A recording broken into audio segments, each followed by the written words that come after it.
Well, hey out there, thanks for clicking on this video. Hopefully you'll enjoy a compilation of all the car auction videos I've accumulated over the last couple of years. And before I start, I like to share the verse of the day when I remember. Here it is, Proverbs 17:17 from the New International Version. A friend loves at all times. A brother is born for a time of adversity. For the first part of the video, I wanted to show you what we went to the auction to get, which was a Mercedes SL 500 convertible. I ended up getting a convertible, but it was a 325i convertible, 2002, and this one was hard to pass up. It was a Lincoln Aviator, and that Aviator has a cool engine. It's a Cobra 4.6 liter engine that is a dual overhead cam engine, over 300 horsepower. I think it's over 300. Anyway, it was quite a mess though, but both were under $1,000, so what can go wrong when you buy a car for under $1,000, right? Anyway, as you see in the video, that the Lincoln Aviator has a blinking check engine light, and that ends up being I need to replace all the spark plugs and the coils.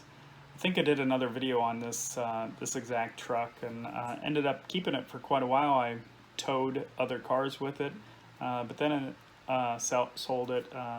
The BMW, I like to keep convertibles, but they don't seem to last long. Somebody bought that pretty quick, but they ended up fixing it up really nice, and it just looks in great shape now because the front was repainted, front end was repainted, and just looks a lot better than when I had it.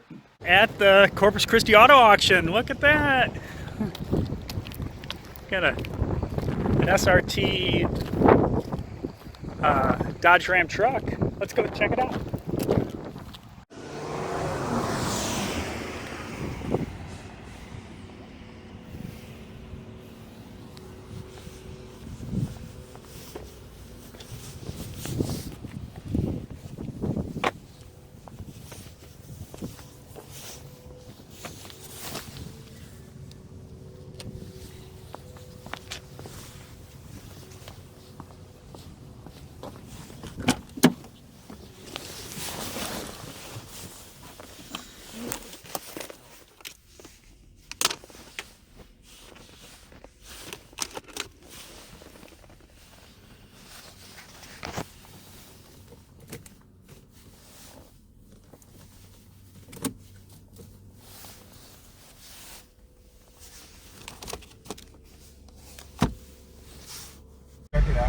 Yeah, here Mark and I are at the auto auction. Here I'm taking a little video of our escapades at the auto auction. This is a BMW 325i that we got for cheap.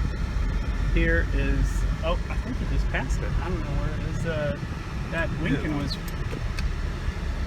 here somewhere in there. No, that's not the Mercedes. Yeah, you passed it. It's right back there. We got a Lincoln Aviator, which they're going to start making those again. There it is right there. We got that for super cheap, both under $1,000. So for less than $2,000, we got two cars that will be fixing up here soon. All right, here we go on our trip back to the office, and we have the Caravan pulling the 325 behind us. It's hot as blazes. This has a blinking check engine light, which means you shouldn't drive it, but I'm driving it anyway. We don't have another tow. And this is the Lincoln Aviator. So let's see, how many miles are on this? 168,000 miles. All right, well, the next time we went to the auction, I was going to buy a 740 BMW. It was like a 2002. It was one of the most well-optioned cars I've ever seen, but I ended up buying this. As you can see, I've been stuck on BMWs, or at least back then I was stuck on BMWs, although I just picked up a BMW 128 convertible, so That'll be my first 1 Series.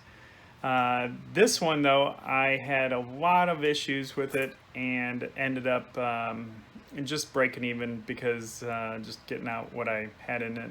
And I have a little video of me going to the car parts store, or the used, well, the junkyard, to pick up some parts for it. So here goes.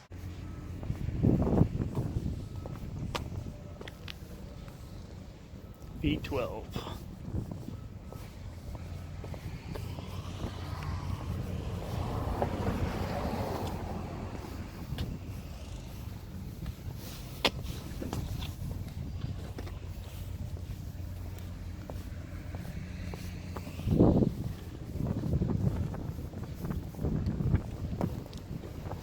Not narrating much because there's just too many people around. Anyway, this is a crazy mobile. Look at this weird key. Stick it in there, and it is ready to start. Listen to that thing.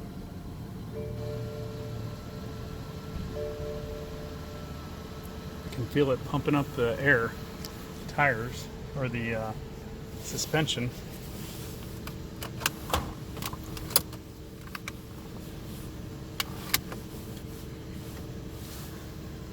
Phone, I assume. Yeah, phone. Look where the controls are here.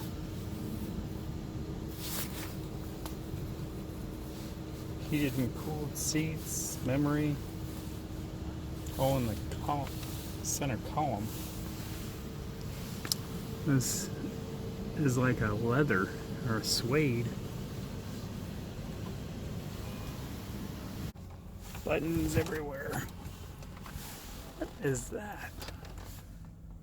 Looks like a VHS. What? Oh, it's a 6-disc CD changer right in the dashboard, but interesting. My wife wouldn't like this. I can't get the, oh, there it is. Glove box. These seats extend.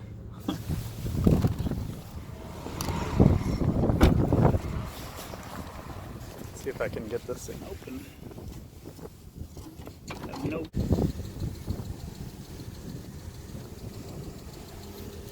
V12 power. Alright, well, I haven't been here at a pick-apart place since I was probably a teenager, but this is part of the job of being a car dealer. So this is my documentary on car dealerships. Continuing on. So here you go. You're here. I'll see if I find the part. This one's damaged. I'm not gonna take it. Now this is the car I need, and that's the part I need. But that one has some holes in it, so I'm not gonna take it. Let's see if there's anything else inside I can salvage off this thing. Amazing that there's 2 BMW X5s at this warehouse. I'm selling mine for $6,000. I mean at this junkyard. Alright, well this is what the old one looked like. And had a hole there. And cleaned up the new one. Not new, but used one. Put it in. Now that saved me about 30 bucks because the brand new one's 40 and that one was basically $6. $2 to get in and $4 for the part. Well, and here I am again driving back from St. Louis to Corpus Christi in an auction car. This one is the cheapest one I have attempted to drive the 16 hours from St. Louis. We've driven a Cadillac SRX. That was one of the nicest ones, and I still don't understand why it went so cheap up here in St. Louis. And then we did a Mercury Mountaineer, and that had a misfire all the way home. I didn't bother to change the spark plugs and coils prior to the trip, and regretted that. But this one I bought in time to fix. All it needed was a camshaft position sensor, and it was running pretty rough when I got it, but that's all it needed, and the check engine light is gone. You can see my video on the review of this car. It's a very quiet and smooth car, so I plan to have a nice trip, as well as an uneventful trip, meaning it's not going to break down on me, I don't think. It's got 125,000 now. I had it. I put about 400 miles on it so far, just up in the St. Louis area doing things. And so this is what we do as auction guys, our dealers, finding deals wherever we can and bringing them to you. And the reason I'm bringing this from St. Louis, the auction in St. Louis runs around 1,200 cars normally. Right now, with after the COVID thing, it's down to about 1,000 cars, but it fell to about 600-700 cars, and then now it's back up to about 1,000. Whereas in Corpus, they normally run about 350, and they're still down around 180 cars. So the number of cars down there is just a lot less to pick from. Even San Antonio, our closest other auction, is only up around 400, where it north used to do around 700-800 cars. So just not getting the cars down there yet. So this one, like I said, was one of our well, it is our least expensive car that I've driven across country like this, and but I had a lot to choose from up there, whereas I didn't down in Corpus. One other vehicle we drove from St. Louis to Corpus was a pickup truck, and I thought that pickup trucks would be cheaper in St. Louis than down in Texas, but it's actually the opposite. It seems like pickup trucks and large SUVs are cheaper down there for some reason. I don't know why. I guess the supply and demand. There's a big supply down there, where up in St. Louis there isn't as much of a supply. So I bought the cheapest pickup truck I could find, only to see it. I bought it sight unseen, only to realize it had a bunch of rust and had dents that my son-in-law had to fix, and ended up just breaking even on that, just selling it for what I had in it. So that was not a good deal. Is it good? Yeah. Want to videotape it? Okay, here we go. All right.